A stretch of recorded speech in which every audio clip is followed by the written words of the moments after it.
The laughter came sharp and metallic, echoing against the marble walls like a coin spinning on a glass table. He didn't even look at her when he said it. He simply slid the old parchment across the dining table, leaned back in his velvet chair, and smirked. "Translate this and my salary is yours." The other guests chuckled into their crystal glasses. The maid stood there, small and silent, her hands still damp from washing imported porcelain plates worth more than her monthly pay. And then, she did. "Before we go further, if you believe every story hides a lesson waiting to be uncovered, take a moment to like, comment, share, and subscribe to Humanity Stories. Your support keeps these moments alive." The mansion glowed under chandeliers the size of small galaxies. Outside, rain pressed softly against the floor-to-ceiling windows, blurring the city lights into trembling streaks of gold. Inside, the air smelled of expensive cologne and polished wood. He was a self-made millionaire, at least that's what the magazines called him. At 48, his silver-threaded hair and tailored navy suit were symbols of conquest. He wore confidence like armor. The guests orbiting him tonight were investors, politicians, collectors of rare things. He collected people too, especially the kind who reminded him how far he had risen. She had arrived at the mansion 3 months earlier. No one asked many questions. She was simply the maid. 26 years old, with dark hair always tied into a modest bun, hands rough from detergent and winter cold. She moved quietly, eyes lowered, absorbing conversations in languages most of the staff did not understand. At night, in her small attic room with a single narrow window, she would unfold an old notebook and write under the dim yellow bulb.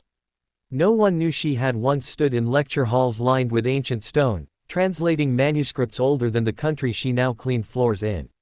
The parchment he had slid toward her that evening was framed in gold.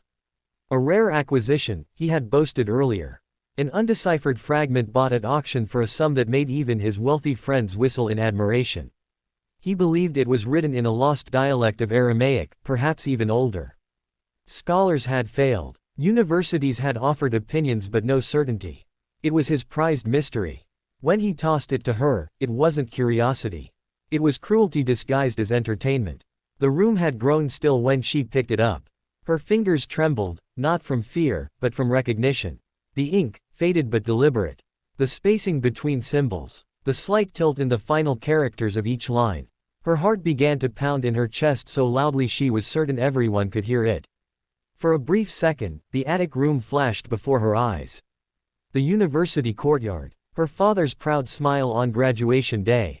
Then the accident. The hospital bills. The scholarships lost. The visa expiring. The choices that followed. She closed her eyes, inhaled slowly, and began to speak. Her voice was soft, but it carried. The translation flowed from her lips with steady clarity. It wasn't a shopping list or a prayer. It was a letter. A letter from a scholar to his daughter, written centuries ago. It spoke of exile, of losing status and homeland, of how knowledge was a fire that must be protected, even when the world tried to reduce you to ashes. The room shifted as she continued, as though the walls themselves were leaning closer. The millionaire's smile faded first. Then his posture stiffened. The guests stopped swirling their drinks. One of the investors leaned forward, eyes wide. She wasn't guessing. She wasn't improvising. She was explaining grammatical structures, the evolution of certain symbols, the historical context of a particular phrase. The letter, once a decorative trophy, suddenly became alive, intimate, human, painfully relevant. When she finished, silence swallowed the room whole. He stared at her as if seeing her for the first time. Not the uniform, not the lowered gaze, but the mind standing in front of him. Something inside him cracked, not dramatically, not publicly, but enough for his breath to catch. He asked how she knew. She didn't answer with defiance. She simply explained, calmly, that she had specialized in ancient Semitic languages before life rearranged her path. There was no bitterness in her tone. No accusation. Just quiet fact. Rain continued tapping against the glass, but now it sounded different, less like background noise and more like applause too gentle to interrupt. He reached for his wallet at first, perhaps out of habit, perhaps out of pride. But money suddenly felt small in that vast dining room. The wager he had made in arrogance now seemed childish. His annual salary, once a symbol of dominance, lay exposed as a trivial prize compared to what she had just revealed. He offered her a position the next morning, not as a maid, but as a consultant for his private collection. The words tasted unfamiliar to him. Humility often does. She didn't respond immediately. That was the part that unsettled him most.